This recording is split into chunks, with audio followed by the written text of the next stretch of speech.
Boa tarde, pessoal. Seja bem-vindo à Casa Cívica, Sociedade Espírita no Requiem. Eu cumprimentei, sejam boa tarde. Eu estou vendo todos encarnados pela boa tarde. Encarnados não, para mim tá. Boa tarde.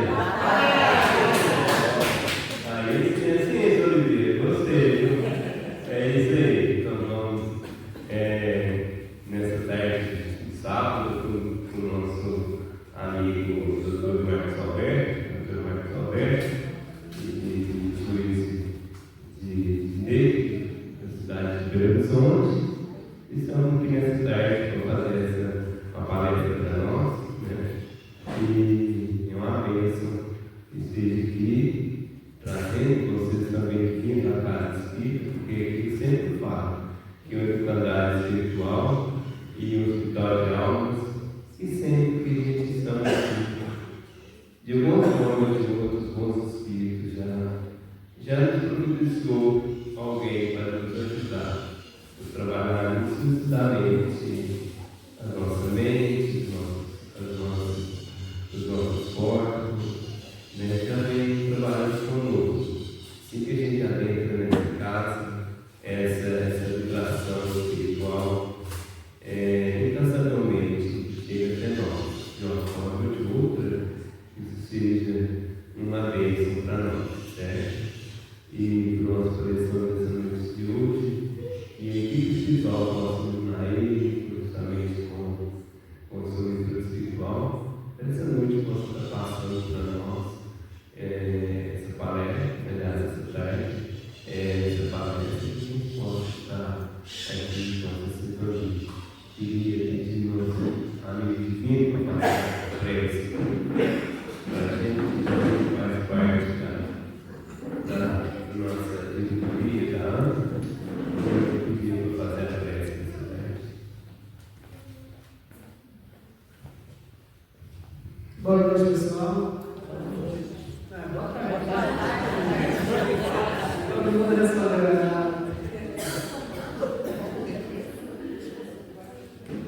Para nós é uma honra ter o Marcos aqui conosco hoje. E que nós possamos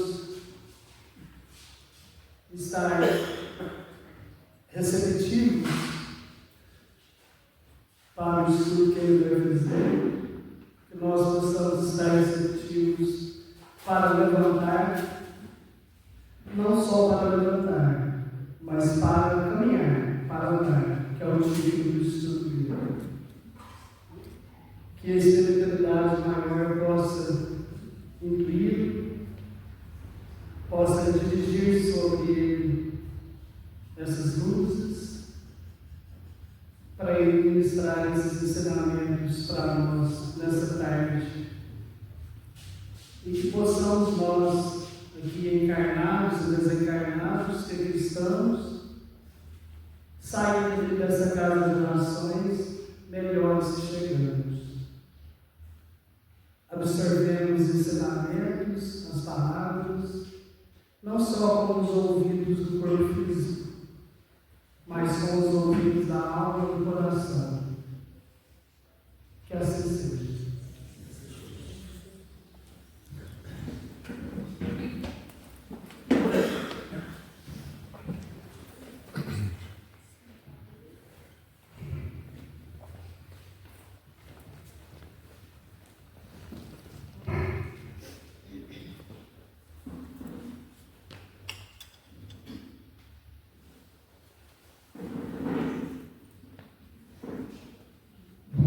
Hoje eu fui privilegiado, eu não vou errar. Boa tarde, pessoal. Que bom, muita alegria voltar aqui em Piauí. Faz muito tempo que eu não venho a essa cidade, né, principalmente para falar sobre Jesus, sobre a doutrina espírita, que muito nos alegra. E é muita alegria que nós viemos aqui nesta tarde, encontrar com todos, para falar desse tema que é, acho que, o preferido de todos nós aqui. Jesus nos abençoe nesse dia, para que nós possamos estar com os corações abertos, para receber do alto as bênçãos que certamente estão sendo emanadas em favor desta casa, de todos que aqui estão. Levanta-te e anda, o tema que nos foi proposto hoje. Talvez muitos de nós que estamos aqui trazemos para cá, ou para a nossa vida, no nosso dia a dia, dores silenciosas, dores que nem sempre são vistas por aqueles que convivem conosco, cansaços que não se dizem por palavras, mas que se fazem presente em nossas vidas. E é justamente por isso que essa mensagem de Jesus, levanta-te e anda, ela é tão importante e nos alcança a todos assim, de uma forma tão profunda, tão consoladora. Porque em algum ponto da vida, em algum momento da vida de cada um de nós vamos precisar de ouvir esse chamado do Mestre. Levanta-te e anda. Em algum momento nós vamos precisar dele. E esse chamado foi registrado por João no seu Evangelho, no capítulo 5, que está entre os versículos 5 a 8. Eu vou dar uma lida aqui nos versículos, é pouco, para a gente depois começar a falar um pouco sobre eles. Diz assim: e estava ali um homem que havia 38 anos, se achava enfermo. E Jesus, vendo este deitado, sabendo que estava neste estado havia muito tempo, disse: queres ficar são? O enfermo então respondeu: Senhor, não tenho homem algum que quando a água é agitada me coloque no tanque, mas enquanto eu vou, desce outro antes de mim. Jesus então disse-lhe: levanta-te, toma a tua cama e anda. Esse fato aconteceu no entorno da famosa piscina de Betesda, em Jerusalém. Essa piscina tinha uma crença popular de que todos que tivessem problemas, que não conseguiam andar, que fossem alguma doença, quando as águas se agitavam, o primeiro que caísse nela se curava. Porque naquela época era a cultura do povo que as pessoas que pudessem contribuir para a manutenção da família eram obrigados dentro de um lar. Mas a partir do momento que alguns deles deixassem de poder contribuir, eles eram simplesmente colocados na rua. Os idosos, quando se aposentavam, não tinham mais direito a um lugar dentro do lar, ia para a rua. Os leprosos iam lá para o Vale dos Leprosos. E essas pessoas que tinham problemas físicos, não conseguiam trabalhar, ficavam na rua. Não tinham apoio da família e também não tinha apoio do governo, essas coisas que nós temos hoje da Previdência Social. Não tinha nada. Então, normalmente, em todos os lugares que Jesus andava, era natural a gente ver muitas dessas pessoas doentes, enfermas, pessoas muito idosas, no entorno de Jesus, tentando buscar dele esse acolhimento, a cura, em alguns dos casos, e era o caso desta piscina. Então, aqueles que não andavam, os coxos, paralíticos, na época também a medicina não era bem menos eficaz do que a que nós temos hoje. Então, as pessoas ficavam no entorno dessa piscina, todos aqueles que não conseguiam andar. E aí, quando agitava as águas, eles iam tentando chegar e caía dentro da piscina, e disse que aquele que primeiro caía se curava. Por isso, esse senhor, ao encontrar com Jesus, disse a ele: Senhor, eu não tenho homem algum que quando a água é agitada me coloque no tanque, mas enquanto eu vou, desce outro antes de mim. Então, a paralisia dele era muito grande, ele tentava de alguma forma se chegar próximo ao poço, mas antes dele conseguir até se aproximar, alguém já caía na piscina, como era só o primeiro que se curava, e ele esperava, fazia 38 anos que ele ali estava, firme nessa fé de que um dia ele chegaria primeiro, e quando assim acontecesse, ele seria curado. Então, esse dia ele não conseguiu chegar primeiro, mas Jesus chegou até ele. Então ele Jesus disse a ele: levanta-te, toma a tua cama e anda. Levanta-te e anda. Quando Jesus pronunciava essas palavras, e elas têm várias partes do Evangelho, ele não falava apenas do corpo físico, mas ele falava também à alma, ao espírito que estava ali reencarnado. No Evangelho, nós vemos o paralítico sendo conduzido por Jesus, nessa passagem, um homem limitado, dependia de alguém que pudesse levar ele, nem sempre tinha, ou quase nunca tinha. E ele era então marcado por sua condição de ser uma pessoa que dependia da caridade alheia para poder sobreviver. Do alimento que alguém que passasse pudesse lhe dar, ele era um dependente da vida. Mas, diante desta pessoa, Jesus, ele não apenas cura, ele também pergunta, ele provoca e ele desperta as pessoas. Tu acreditas que eu posso te curar? E normalmente, quando curava, Jesus dizia: a tua fé te cura. São situações que nos fazem buscar uma reflexão interna. Porque Jesus, ele ministrava um passe com a sobreposição de mãos sobre a cabeça das pessoas. Normalmente era essa a postura de Jesus, ao dizer: levanta-te, anda, a outro que ia enxergar, as pessoas que ele curava. E o passe de Jesus não era um milagre.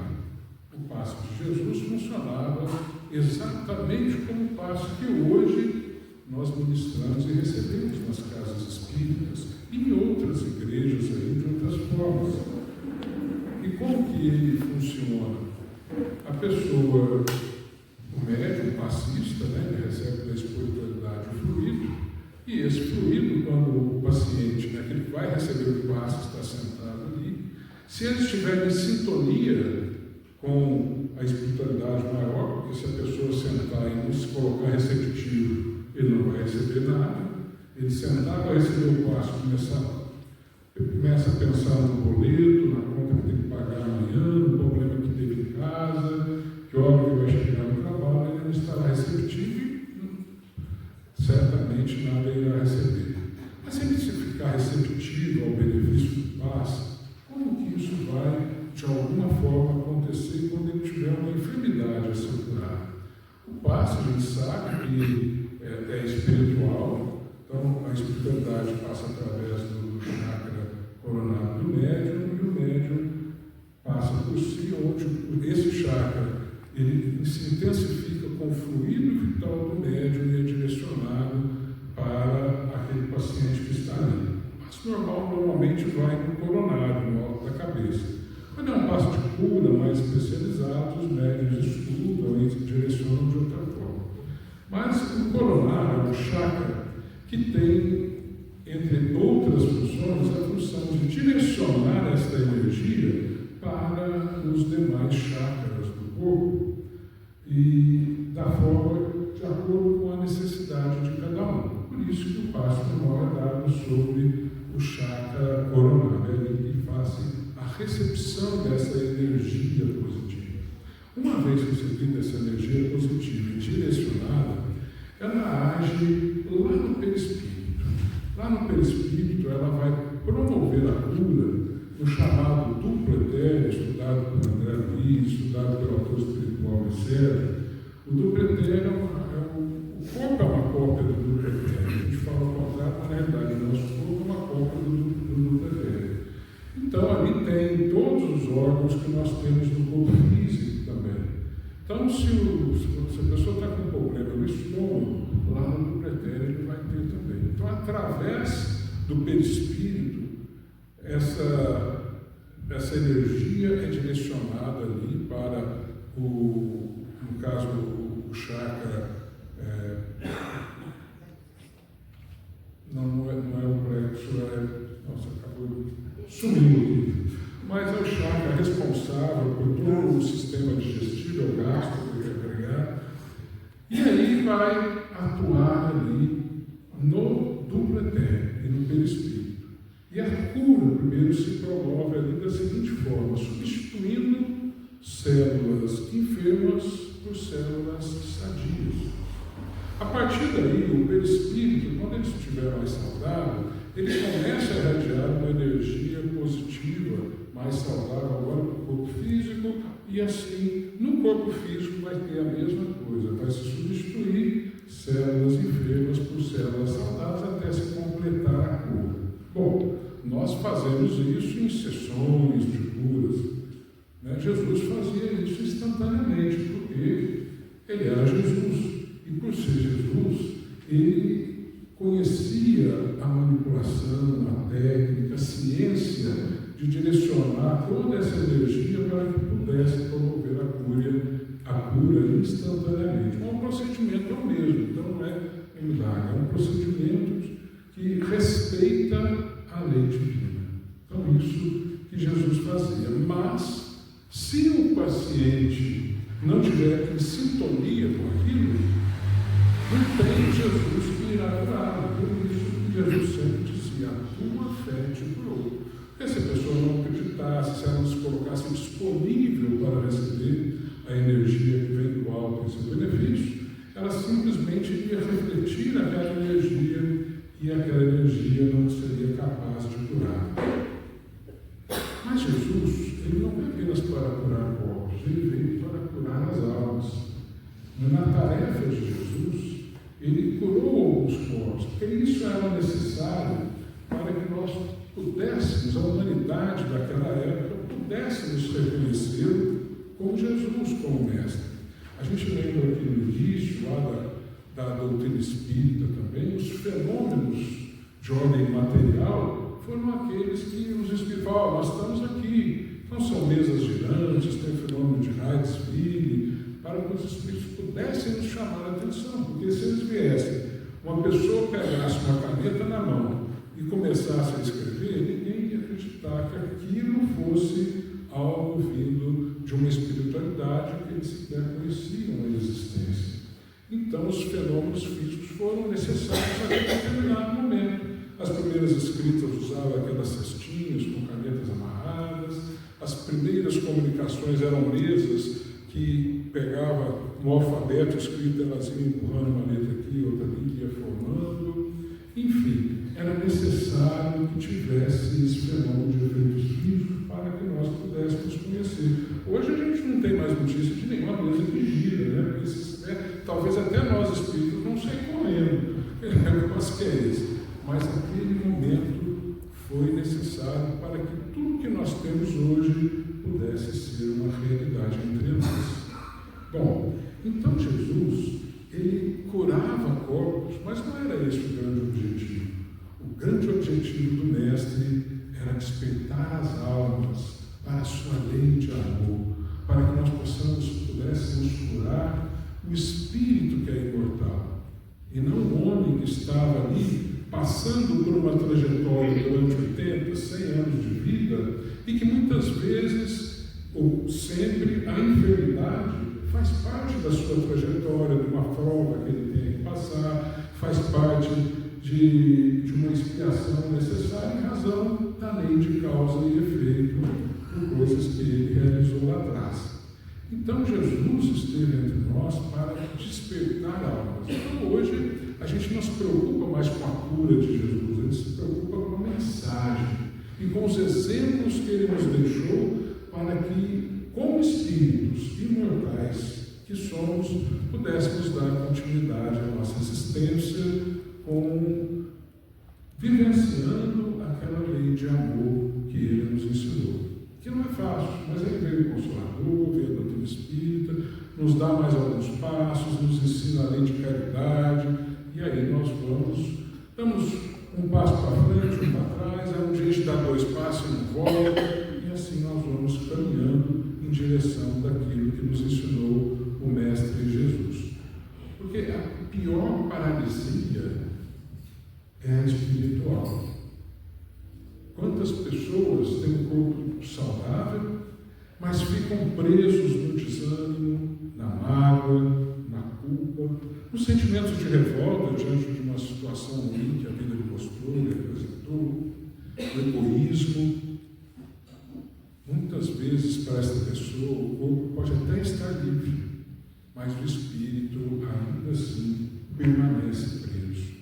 Para essas pessoas é que Jesus vem para dizer: levanta-te e anda, porque a vida está aí pujante.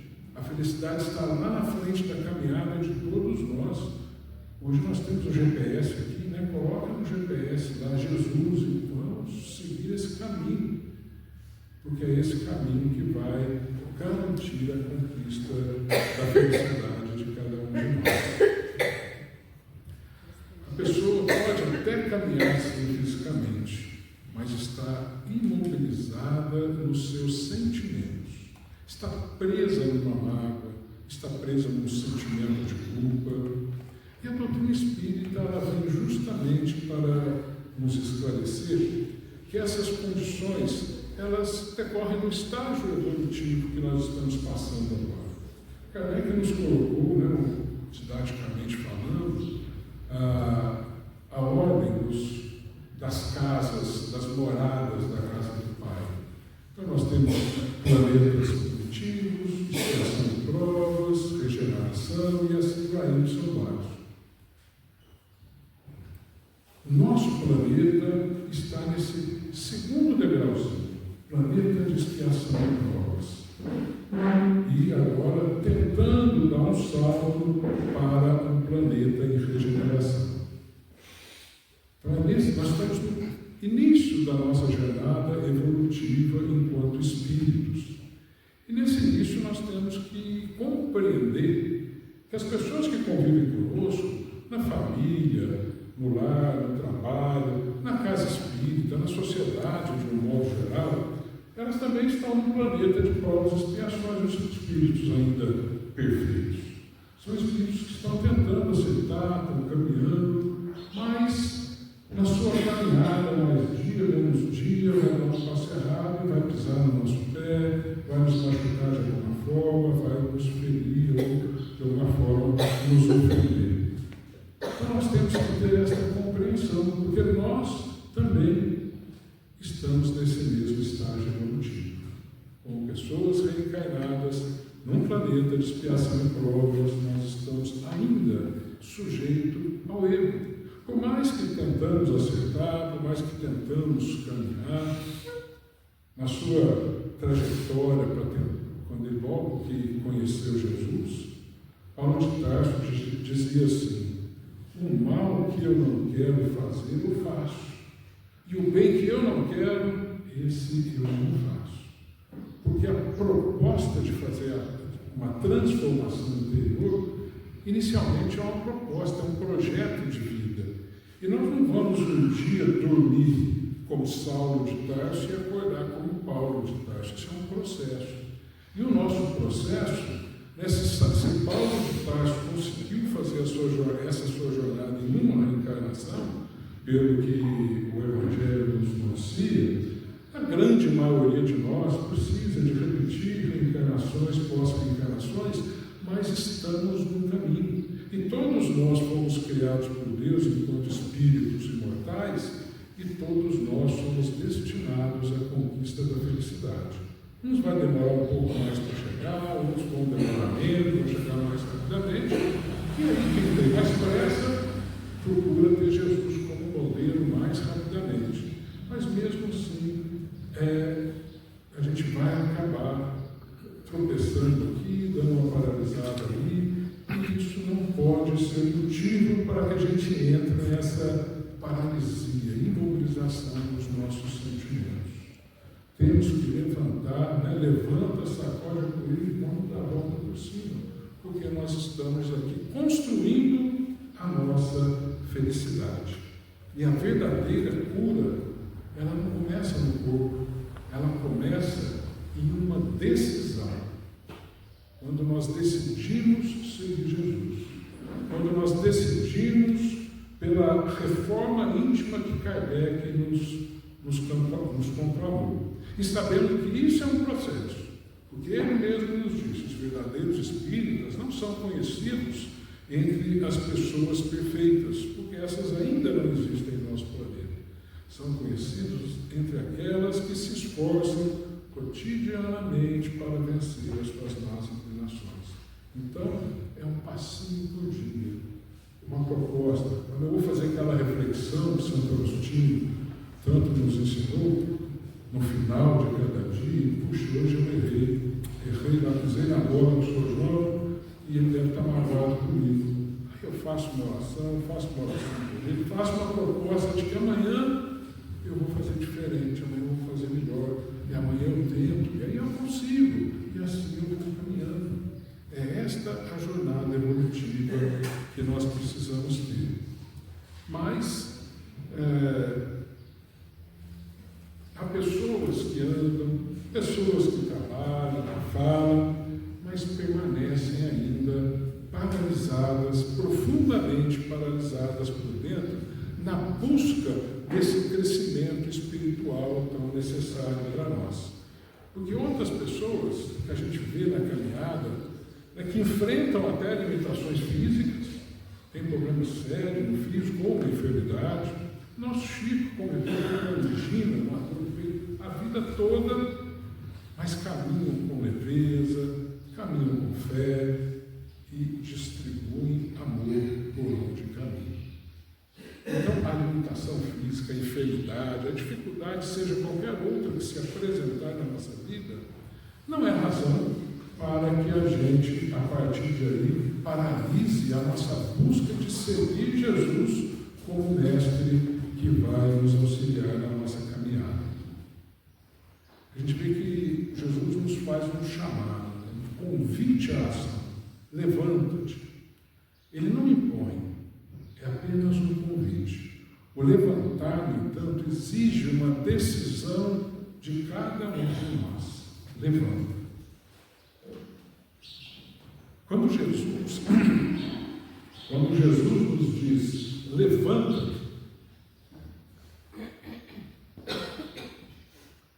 ele na realidade está nos dizendo, desperta, sai desse lugar de inércia que você está, assume a tua vida, porque cada um pode promover apenas a construção da sua própria trajetória. Ninguém pode dar um passo pelo progresso do outro. Cada um é responsável por si mesmo. Mas Jesus não impõe. Ele apenas nos convida, porque ele respeita o nosso livre-arbítrio, o nosso direito de escolha. Porque se fizéssemos algo por uma imposição dele ou de quem quer que fosse, onde estaria o nosso mérito? Eu fiz porque eu não tive outra escolha. Então ele nos convida, levanta. E esse convite de Jesus, ele exige de nós o quê? Pelo menos uma resposta em respeito a ele. Ou eu não vou levantar, minha escolha é ficar aqui mais um pouco, ou eu vou levantar.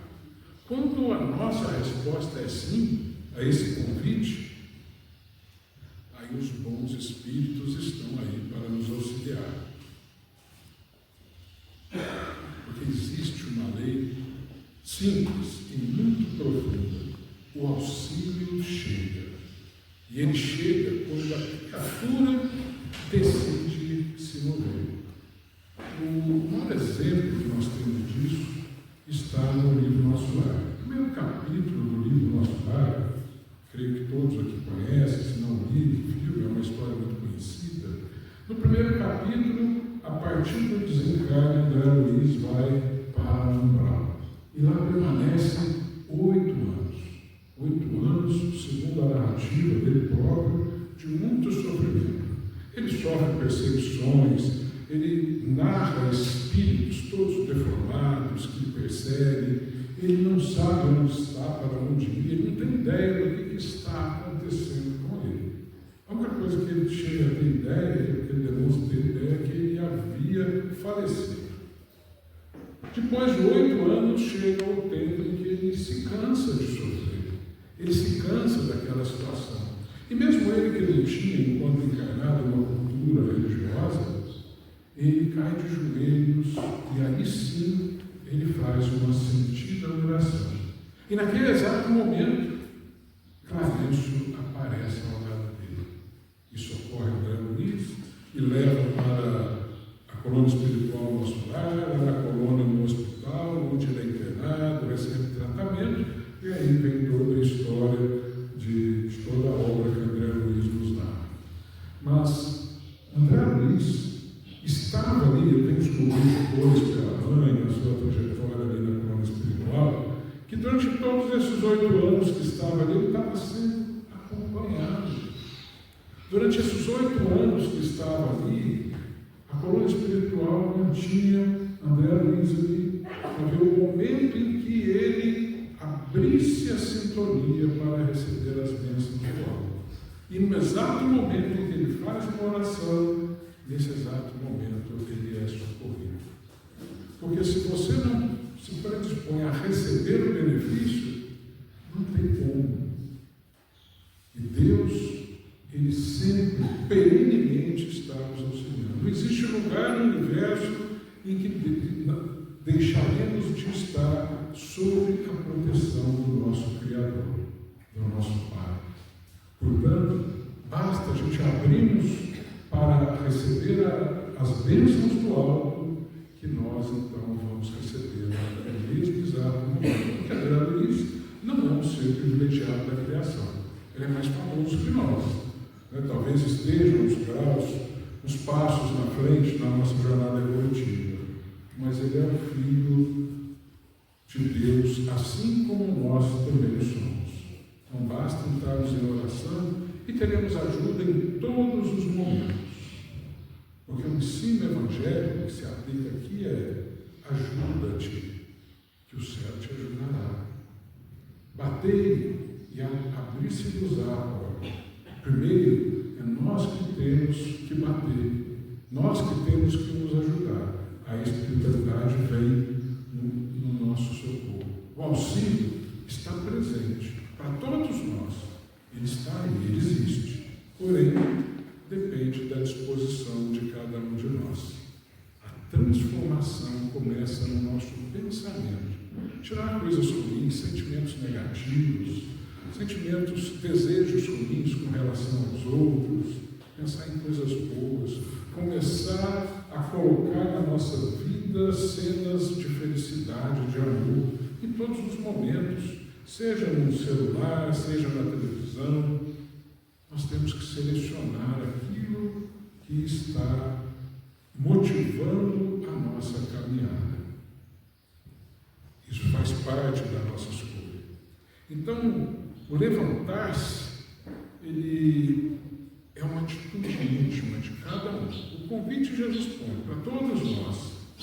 Mas quando a pessoa decide parar de ser vítima de tudo, achar que todos estão contra ele, e quando ela escolhe perdoar aqueles que lhe ofenderam, ainda que doa aqueles que lhe ofenderam, o mesmo que o desejo mesmo seria revidar, porque nós ainda não evoluímos, mas a gente decide perdoar. Jesus nos pediu perdoe até os próprios inimigos. E quando eles nos machucam, dói. Mas o perdoar não é em favor deles, é em favor de nós mesmos, porque quando a gente perdoa, a gente se libera da mágoa, que é o maior peso que a gente traz no nosso coração. Quando a gente resolve mudar, mesmo sem ter garantias que aquilo vai dar certo, aí a gente começa a atender ao convite do Mestre. Levantar-se aqui é despertar a consciência, é assumir a responsabilidade que seja nossa, romper com o sentimento de vitimismo, iniciar a nossa reforma íntima. Esse que é o grande significado de levantar para o espírito imortal. Levantar, então, é sair dessa condição de apenas ser aquele que recebe, para passar a ter uma condição de passar a oferecer para o outro. Ainda que o que a gente possa oferecer já é pouco, porque cada um só pode oferecer aquilo que tem. Mas não importa. Às vezes a gente deixa de fazer as coisas porque o que a gente pode proporcionar é pouco. Materialmente falando, a gente assim de vez em quando a gente ouve, creio que todos ouviram alguém dizer assim, se eu ganhar na Mega Sena, eu vou ajudar assim, vou ajudar minha família inteira, porque eu vou ter dinheiro, mas você vai ajudar com o quê? Com coisas que não vai tirar do seu. Mas eu posso ajudar agora, porque se eu ajudo materialmente, o outro ajuda, somando um pouquinho de cada um, vai poder dar auxílio para que aquela casa possa continuar de pé e auxiliando as pessoas. E espiritualmente isso é a mesma coisa. Um sorriso que eu possa dar para alguém na rua é melhor do que aquela cara de mau humor que eu posso fazer. Às vezes aquela pessoa é o único sorriso que ela vai ter no dia. A Teresa falava assim, que o sorriso é a coisa mais cara do mundo e a mais barata. Ela dizia assim, um sorriso é tão barato, que mesmo a pessoa mais pobre do mundo tem condição de distribuir fartamente sorrisos pelo caminho. Mas é tão caro, que mesmo a pessoa mais rica do mundo ainda necessita de sorrisos em seu entorno para ser feliz. Então, quando a gente chega num lugar, chega com um abraço, com um sorriso, aquele que está ali, certamente, ele vai receber essa energia positiva e vai, dali para frente, o seu dia vai melhorar. Então nós podemos dar muitas coisas na nossa vida, no nosso ambiente de trabalho, na rua, em qualquer outro lugar. Quantas vezes a gente passa por uma pessoa que às vezes está caído, o irmão nosso está caído porque ele talvez tenha bebido e tal, e a gente passa comentando com o nosso amigo, criticando aquela pessoa por estar ali, ou então sozinho, no pensamento, criticando. Quem sabe substituir isso por uma oração por aquela pessoa, que não sabe por que está naquela condição, o que levou até aquilo. Uma oração pela mãe daquela pessoa que deve estar sofrida em casa, sem saber onde seu filho está, se está bem, se está protegido, o que aconteceu com ele. Então, são pequenas posturas que nós podemos fazer para atender o convite de Jesus. Levanta-te. A decisão de acompanhar Jesus tem que ser uma decisão séria. A gente não precisa de esperar os grandes momentos da vida, as grandes realizações, não. Quando uma pessoa completa um casal, 50 anos de casado, bodas de ouro, todo mundo fica feliz justamente, faz aquela festa e tal, maravilhoso, porque é uma conquista. Só que aquele dia é o dia da comemoração. Aquele dia foi construído de milhões de momentos durante 50 anos em que um abriu mão de alguma coisa pelo outro, o outro abriu mão por esse. São pequenos gestos de carinho e amor que construíram aqueles 50 anos. Isso não se dá por acaso. Isso se dá pela dedicação de fato que um entrega ao outro. Então, quando a gente decide acompanhar Jesus, é essa dedicação que nós precisamos de dedicar a ela. Dos pequenos momentos das nossas vidas, das pequenas coisas. Quantas vezes nós levantamos do leito reclamando que queríamos dormir mais, e quando vai tomar um banho se esquece que aquela água quente está ali. Quantos irmãos nossos já trabalharam para que a água fosse colhida, tratada, levada até a nossa casa? Precisa de energia elétrica para esquentar, estar na temperatura confortável do nosso corpo. Quantas pessoas trabalharam já? E quando sentamos à mesa para o café da manhã, tem cantando quem plantou o trigo, fez o pão, está ali o café, enfim, somos seres interdependentes e temos que agradecer, ser gratos por tudo aquilo que a vida nos traz. Mas Jesus, ele não nos convida apenas a levantar, ele nos fala, levanta-te e anda. Porque não basta começar, a gente tem que continuar. Se a gente levantar hoje, mas sentado ali a pouco, não vai dar certo. É o que muitas pessoas fazem. Se entusiasmam com uma proposta, levanta, começa, e daí a pouquinho aquilo vai ficando de lado. A pessoa até levanta, mas não anda. Ela para de novo. Então nós temos que completar o convite do Mestre. Levanta-te e anda, caminha. continua aquilo. Andar, então, é colocar o Evangelho de Jesus em prática, nas primeiras coisas da nossa vida. É perseverar mesmo quando o caminho se torna difícil para nós, estar firme, perseverante. É servir ao próximo, mesmo quando o nosso coração ainda está em aprendizado. Chico Xavier reunia as pessoas lá debaixo do famoso abacateiro, ali distribuía cestas básicas, distribuía coisas, e distribuía mais era amor, conversava com um, com o outro, passos. Era uma felicidade quando o Chico estava ali. Ele fazia tudo aquilo em nome do amor, que de fato ele sentia por qualquer um que chegasse ali. Ele era o Chico. Eu não consigo ter esse amor, então Kardec me fala, fora da caridade na salvação. Eu posso tentar fazer a mesma coisa em nome da caridade. Porque Emmanuel diz que temos a asa da emoção e a asa da razão. O amor está aqui na asa da emoção.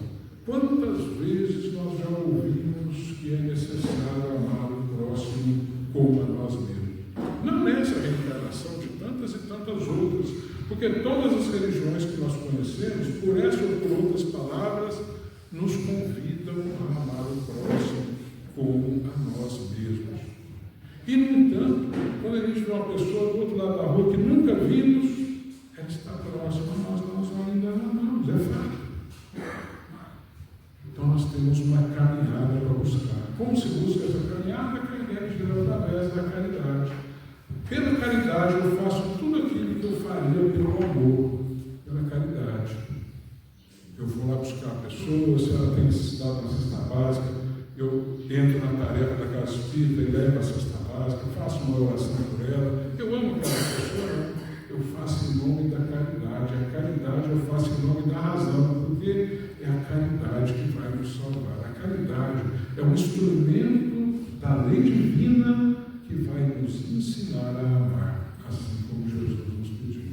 Por isso é importante a gente praticar a caridade e aprender a praticá-la. Por isso que as casas espíritas, no modo geral, nos oferecem tantas tarefas nas quais a gente pode se matricular para aprender a praticar a caridade e depois continuar praticando em casa, porque a casa espírita, em qualquer situação, é uma escola. Não adianta a gente fazer aqui e quando chegar em casa ser o mesmo homem irracível de antes, maltratando os outros, sendo aquele mal-humorado sempre. Não é não. O que a gente aprende aqui é para nos tornar melhores lá fora. Então não basta levantar, é preciso seguir. Por isso o convite de Jesus é levanta-te e anda. A gente sabe que a doutrina espírita nos ensina sobre duas leizinhas que são importantes para o nosso progresso espiritual. A lei do livre-arbítrio e a lei de causa e efeito. Então, diante de todas as situações que a vida nos traz, nós temos escolhas para fazer. E essas escolhas vão gerar consequências mais tarde. Agora, nós normalmente, quando pensamos na lei do livre-arbítrio, a gente pensa sempre grande, né? Nas grandes escolhas da vida. Com quem que eu vou casar? Qual vai ser a minha profissão? Onde que eu vou estudar? Onde que eu vou morar? Mas, na realidade, as escolhas da lei do livre-arbítrio são as escolhas do cotidiano. Eu pego meu carro de manhã, saio para a rua em Belo Horizonte, está todo mundo fechando, todo mundo naquele trânsito maluco. Eu posso decidir, como muitos fazem, ficar buzinando e xingando os outros pela janela, ou posso decidir fazer uma oração para aqueles amigos que levantaram e estão ali já descompensados na manhã por causa de um trânsito difícil. Eu posso decidir levantar e reclamar do café da manhã que está atrasado e não está na mesa, ou então auxiliar a minha companheira a terminar o café e colocá-lo na mesa para que nós dois possamos sentar e tomá-los juntos, desfrutando um momento de amor. São escolhas pequenas do dia a dia. O crescimento vai promovendo o nosso crescimento. Então nós temos que buscar cada uma dessas escolhas, porque nada da nossa vida acontece por acaso. Todas as nossas dificuldades profundas. Algumas delas nessa vida e outras em vidas anteriores. Se formos ao Evangelho, no Espiritismo, ele vai nos falar das causas atuais das nossas aflições. Que são aquelas que, quando eu consigo ir ao passado, eu encontro a causa ali. Então eu pego meu carro e saio andando na cidade. Aí, de repente, eu resolvo desrespeitar a lei de trânsito. Acelero mais do que devia, passo num sinal vermelho aqui e acolá, até que eu bato em alguém lá na frente e vou parar no hospital. Lá no hospital, todo amarrado na cama, tudo, eu vou fazer minha reflexão e vou saber qual foi a causa de eu estar ali daquele jeito. Eu desrespeitei a lei, obviamente, e acabar acontecendo isso. Bom, mas eu posso estar no hospital. Eu posso estar no hospital da mesma forma em razão de um acidente que eu tive quando eu saí de manhã para trabalhar e peguei um ônibus. Peguei um livro, do André Luiz, para ir lendo, sentadinho ali, até chegar no meu trabalho. Mas chego numa esquina lá, alguém faz alguma coisa errada, um caminhão bate no ônibus e eu estou lá no hospital do mesmo jeito.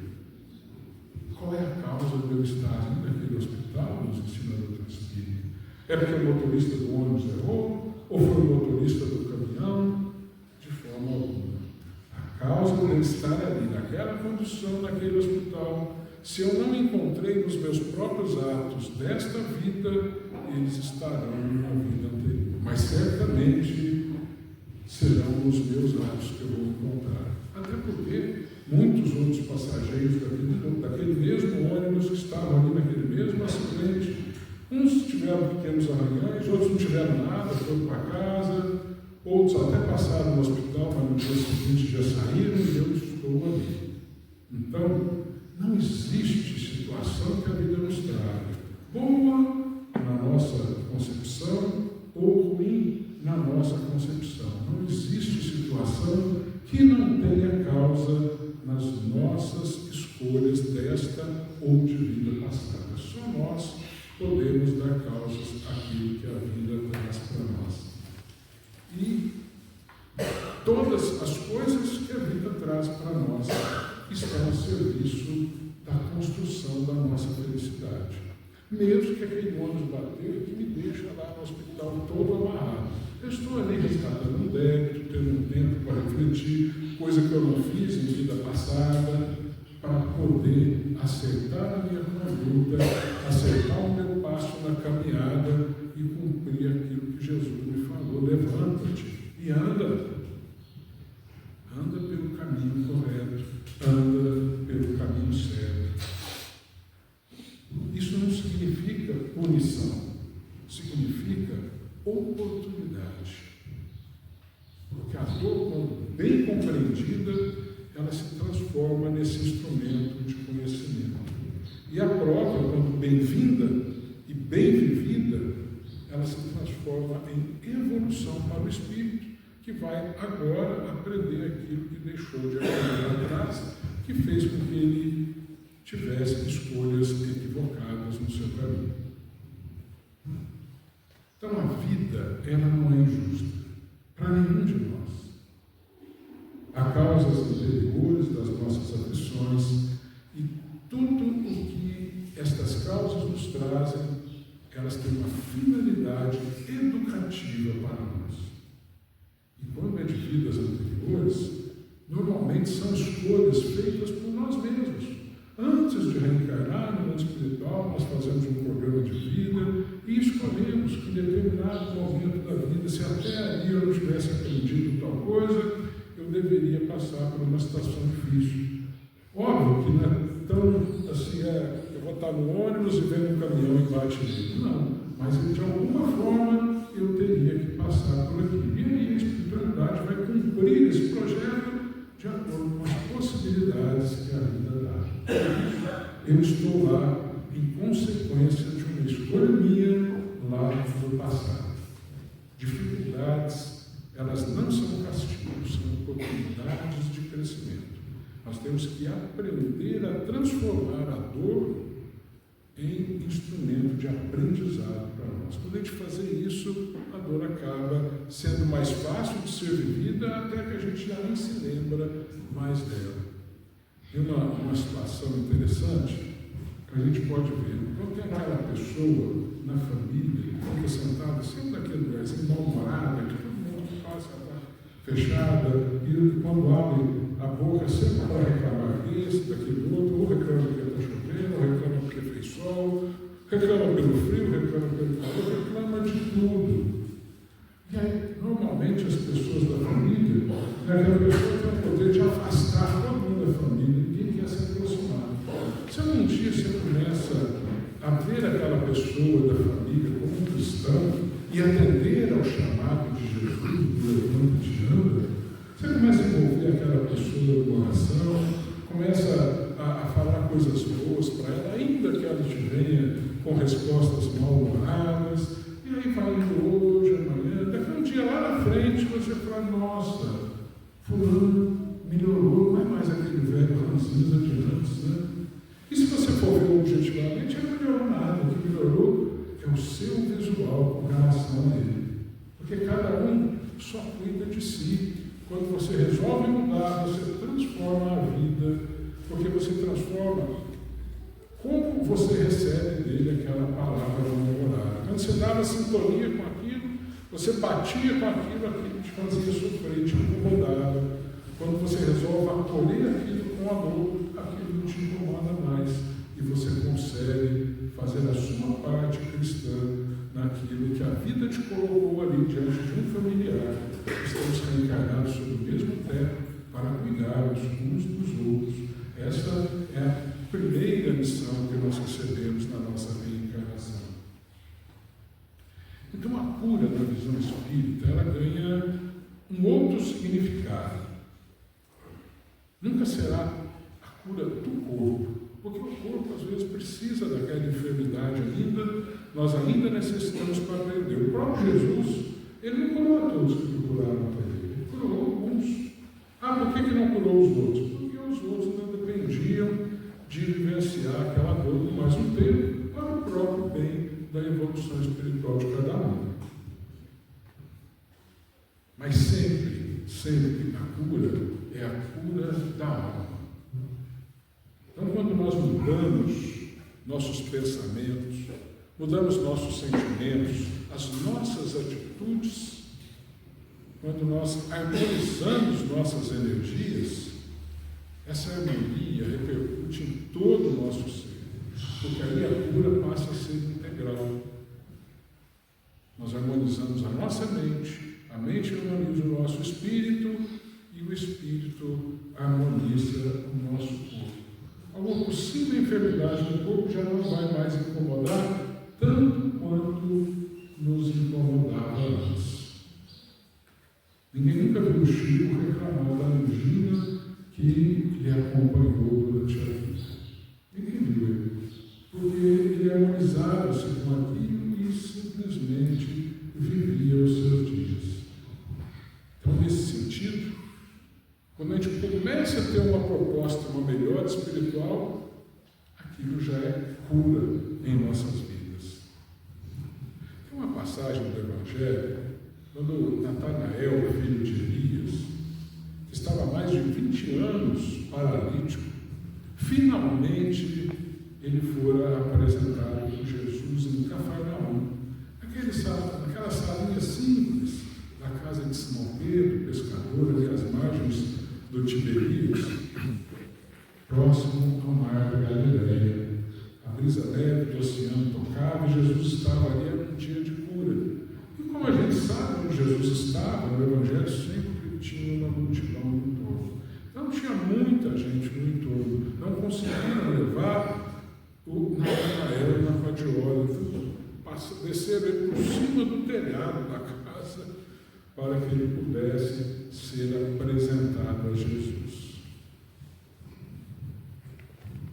Lá estava presente aquele homem, Natanael, levado em uma padiola pela misericórdia de algumas pessoas que tentavam ali ajudar. Natanael apresentava os olhos dilatados, a boca salivando, Os ossos, mas tão magrinho que os ossinhos já estavam perfurando a sua pele e apenas um paninho sujo a cobrir as intimidades.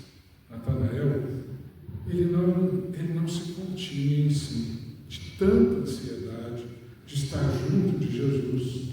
E quando Jesus se aproximou dele, e Jesus, gente, era uma energia que impressionava em todos os lugares que estava, tem essa narrativa, impressionava todos os presentes, porque dos seus olhos parecia chispar faíscas luminosas, de suas mãos calejadas, porque Jesus fora um trabalhador, como as de qualquer outro trabalhador, das suas mãos parecia jorrar uma fonte inesgotável de fluidos benfazejos, pacificadores.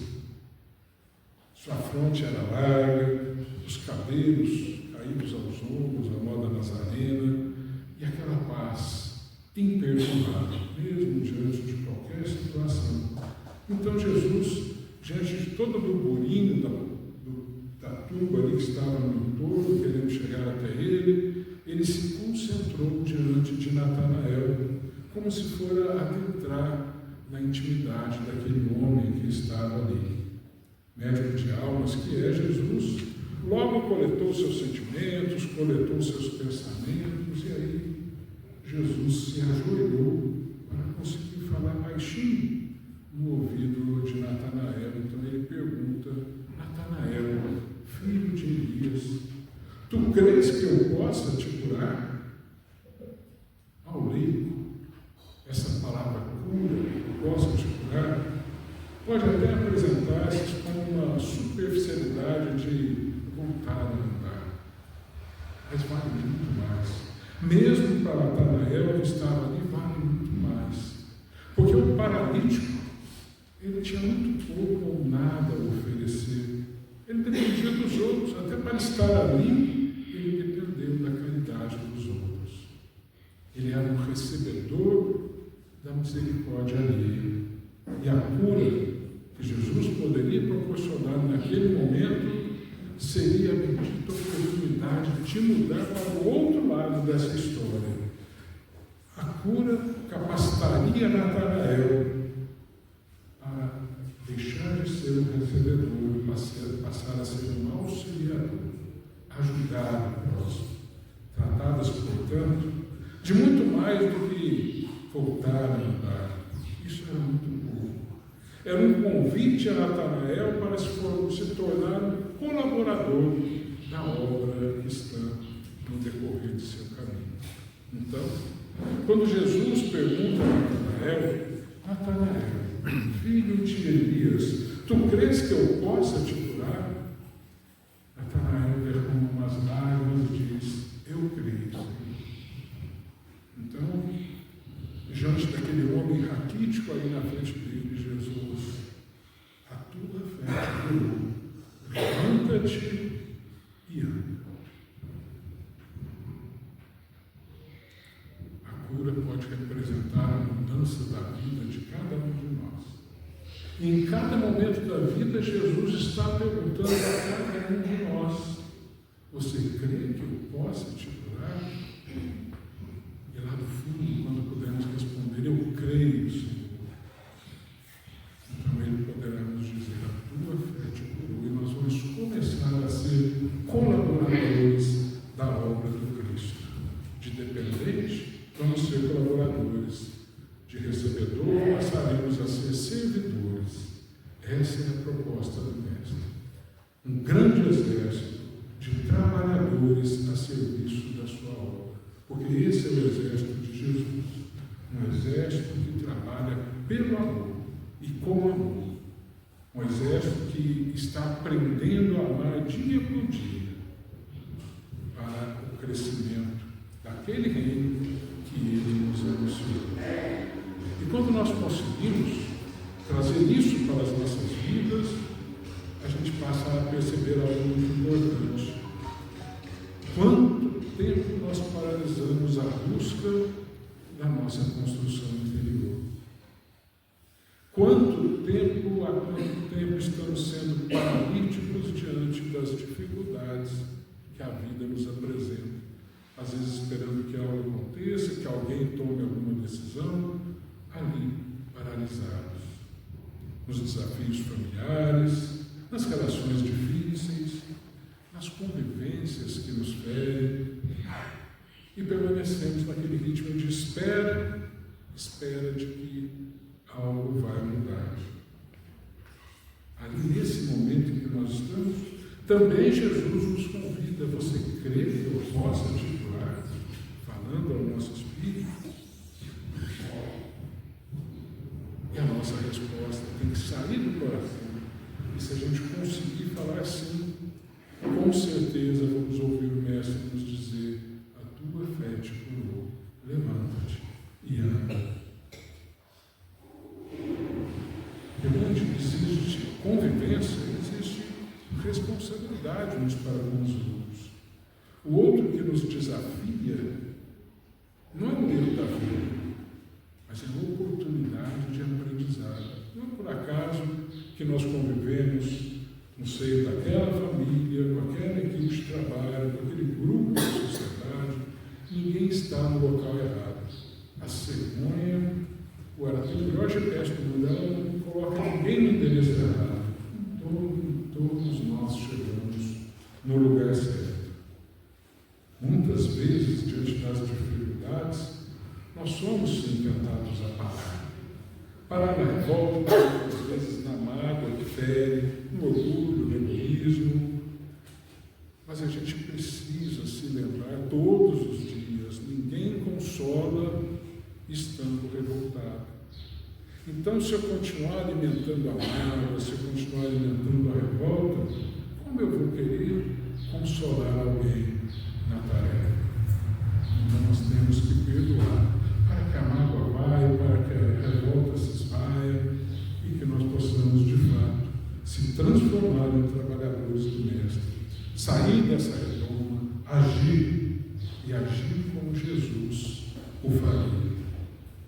Há também outras formas de paralisia: a fuga ou apego excessivo aos prazeres, aos bens materiais, a tentativa que às vezes nós fazemos de anestesiar uma dor em vez de olhar para ela e ver o que ela quer nos ensinar. Tudo isso pode sim imobilizar o espírito, mas o tempo segue. E neste tempo, em cada segundo, Jesus nos renova o convite: levanta-te e anda. Ele continua chamando. Vamos lembrar que Pedro e João, quando estavam também diante do coxo, na porta do templo, eles disseram ao coxo, quando ele pediu: não tem ouro, ele pediu esmola. Aí Pedro veio dizer: olha, eu não tenho ouro nem prata, mas o que eu tenho, isso eu te dou. Em nome de Jesus Cristo, levanta-te e anda. E aquele homem se levantou, porque naquele momento não foi apenas uma ajuda externa, foi um despertar interno daquele homem.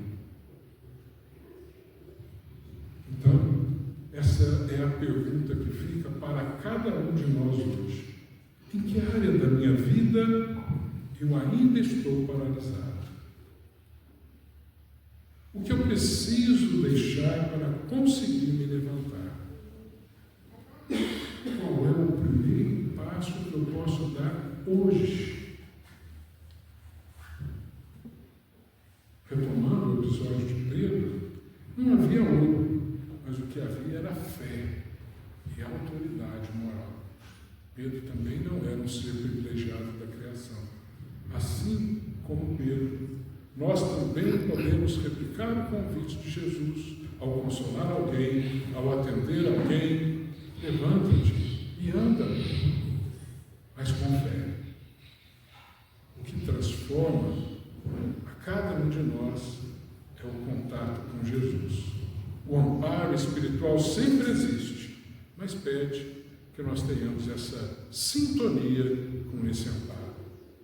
Em todos os recantos onde Jesus deixou o sinal de sua passagem, houve sempre essa grande movimentação que se refere ao ato de levantar e seguir Jesus na época.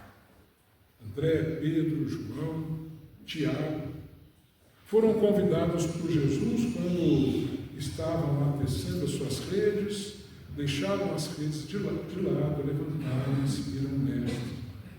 Depois Mateus, na coletoria de impostos, deixou tudo e seguiu o Mestre, e assim os demais discípulos. Os paralíticos retomaram a saúde, se reergueram, andaram para seguir Jesus e tornaram-se replicadores dos seus ensinamentos. Lázaro, lá em Betânia, atendeu ao chamamento de Jesus do próprio túmulo, levantou-se para seguir Jesus. Paulo de Tarso procurou seguir Jesus, entre açoites e sofrimentos, depois de haver se levantado às portas de Damasco. Numerosos são os discípulos do Evangelho nos tempos apostólicos que adotaram essa atitude semelhante. Acordaram da noite das ilusões e demandaram os testemunhos santificados no trabalho e também no sacrifício. E isso constitui um acervo de lições muito claras a quem quer que se afirme cristão. Lá da época apostólica, Maria de Magdala, Verônica, Zaqueu, Estevão. Depois, mais tarde, Francisco de Assis, Clara de Assis, Joana d'Arc, caminhando mais um pouco na história, Allan Kardec, Bezerra de Menezes. Mais atual, temos Madre Teresa, Irmã Lúcia, Chico Xavier. Jesus, ele só nos deixou um pedido, dizendo assim: os meus seguidores serão conhecidos por muito se amarem. Nós, como espíritas, somos conhecidos como os trabalhadores da última hora. Agora cabe a cada um de nós dar a resposta ao convite de Jesus: levanta-te e anda. Levantemos e sigamos o Mestre. Só teremos a aprender por isso. Quero encerrar dizendo: Senhor Jesus, neste momento de silêncio e recolhimento, elevamos o nosso pensamento a Ti com humildade e confiança. Sabemos, Mestre, que muitas vezes nos deixamos vencer pelo cansaço, pelas dores da vida, pelas inquietações que nos visitam o coração. Há dias em que a alma parece pesada. Há momentos em que nos sentimos paralisados, sem forças para seguir. Mas hoje, Senhor, hoje nós ouvimos o Teu chamado. E Ele ecoa dentro de nós com doçura e firmeza. Levanta-te e anda. Ajuda-nos, Jesus, a compreender essa mensagem em profundidade.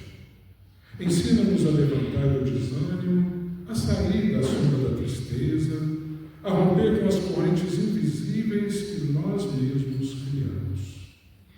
Fortalece-nos para vencer a mágoa, ampara-nos para superar a revolta e ilumina-nos para transformar o egoísmo em amor. Senhor, quando o peso da caminhada nos fizer hesitar, sustenta-nos. Quando a dor nos fizer parar, impulsiona-nos. Quando o medo nos fizer recuar, envolve-nos com a Tua paz. Dá-nos coragem para dar o primeiro passo e perseverança para não desistir no meio do caminho. Que possamos compreender que cada dificuldade é uma oportunidade de crescimento, que cada lágrima pode ser semente de renovação e que nenhuma experiência é em vão quando caminhamos contigo. Jesus, ajuda-nos a levantar não apenas o corpo, mas o espírito, e andar não apenas pelos caminhos do mundo, mas pelas trilhas do bem, da caridade e do amor. Que possamos sair daqui melhores do que entramos, mais conscientes, mais serenos, mais dispostos a viver o Teu Evangelho. E, sobretudo, Senhor, que nunca nos esqueçamos. A Tua voz continua nos chamando